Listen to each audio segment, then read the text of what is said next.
Թոփ 10 նյութերի ամփոփումը Եվրամեդիա 24-ի եթերում։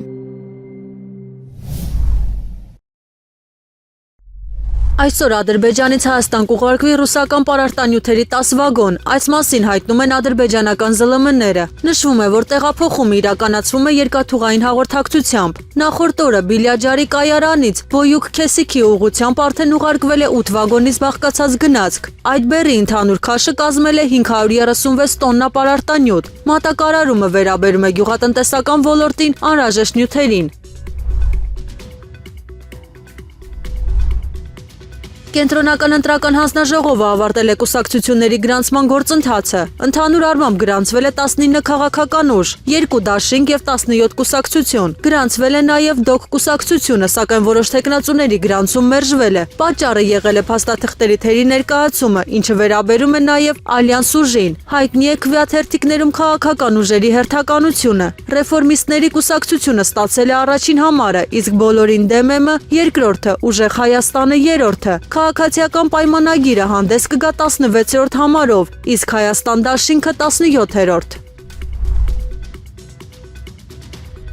Հայաստանի Հանրապետության վարչապետ Նիկոլ Փաշինյանը եւ Ֆրանսիայի նախագահ Էմանուել Մակրոնը անցկացրել են ոչ պաշտոնական հանդիպում։ Նրանք զբոսնել են Երևանի կենտրոնում։ Հանդիպումը եղել է առանց լրատվամիջոցների, չկան պաշտոնական հայտարարություններ, սակայն այն ունի քաղաքական մեծ նշանակություն։ Քննարկվել է հայ-ադրբեջանական հակամարտությունը, անդրադարձ է եղել գերիների խնդրին։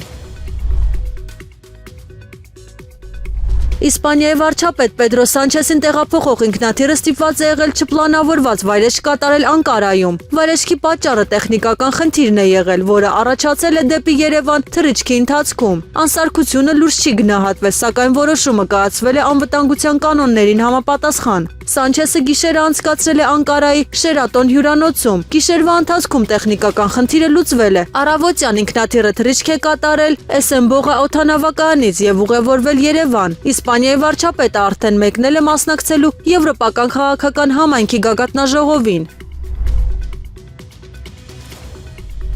Վարչապետ Նիկոլ Փաշինյանը եւ Բելգիայի վարչապետ Բարդե Վևերը մասնակցել են արարողությանը։ Խոսքը վերաբերում է Երևանում Բելգիայի դեսպանատան բացմանը։ Բելգիայի վարչապետը ժամանել է մայիսի 3-ին, այցը կապված է Եվրամիության գագաթնաժողովի հետ։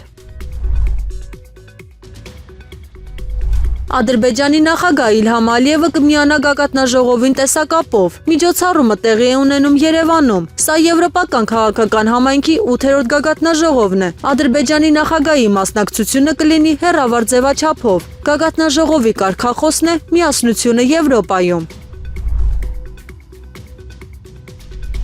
Եվրոպական միության արտաքին գործերի եւ անվտանգության քաղաքականության հարցերով բարձր ներկայացուցիչ Կայա Կալասը հայտարարել է, որ Հայաստանը ինքն է որոշումները կայացնում։ Նա ընդգծել է, երկրում մեկ ամսից ընտրություններ են լինելու։ Կալասը նշել է, որ եվրոպական հեռանկարը շարունակում է մնալ սեղանին։ Վերջինս հավելել է, Հայաստանի Հանրապետությունը ինքն է որոշելու իր ճանապարհը։ Հայտարարությունը հնչել է Երևանում։ Արցախի ազգային ժողովը դիմել է միջազգային հանրությանը։ Ուղերձը ուղղված է եվրոպացի առաջնորդներին։ Նշվում է 2020 եւ 2023 թվականների իրադարձությունները։ Անդրադարձ կա Արցախից տեղահանված բնակչությանը։ Խոսվում է մշակութային ժառանգության ոչնչացման մասին։ Կոչ է արվում կիրառել պատժամիջոցներ։ Պահանջվում է ազատ արձակել Ադրբեջանում պահվող հայ գերիներին։ Նշվում է վերադարձի իրավունքը։ Ուղերձը ունի կոշտ քաղաքական բովանդակություն։ Այն նպատակ ունի միջազգային ուշադրություն հրավիրել խնդրի վրա։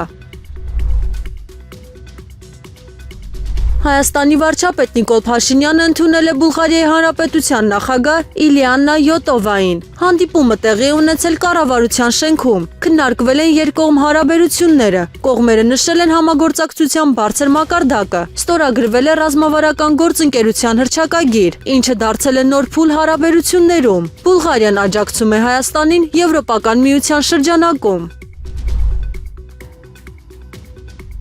Հայտնի է դարձել Հայաստանի Հանրապետություն Եվրոպական միություն համատեղ հայտարարության բովանդակությունը։ Փաստաթուղթը բաղկացած է 44 կետից։ Դրանում ընդգծվում է Հայաստանի ինքնիշխանության եւ ժողովրդավարական զարգացման աջակցությունը։ Նշվում է, որ Եվրոպական միությունը պատրաստ է խորացնել համագործակցությունը Հայաստանի հետ տարբեր ոլորտներում։ Անդրադարձ կա մինչև 2.5 միլիարդ եվրոյի հնարավոր ներդրումներին, տնտեսական զարգացման նպատակով։ Քննարկվում է էներգետիկ ինտեգրման և ենթակառուցվածքների արդիականացման հարցը։ Նշվում է նաև վիզաների ազատականացման գործընթացի առաջընթացը։ Փաստաթուղթը շեշտում է Հայաստանի եվրոպական ուղղության խորացման հնարավորությունը։